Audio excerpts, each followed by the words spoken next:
Here we have the sit up, just your body weight, no anchor for your feet. You're laying on a mat. You can start off with your hands on the ground next to you or your thighs.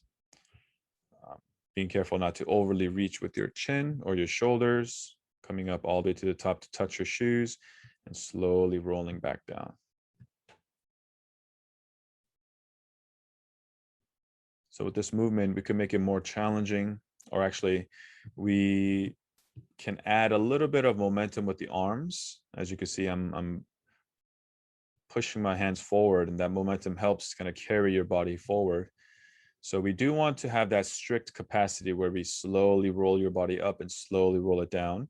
But at times you could think of this as adding a little bit of power into the movement. So even with the sit up, if we weren't necessarily swinging the arm, if we were to have our arms crossed over our chest, behind our ears, or reaching overhead, that would make the movement more challenging if we kept that there. So the sit up, we are definitely trying to move up and down slowly and in a controlled tempo.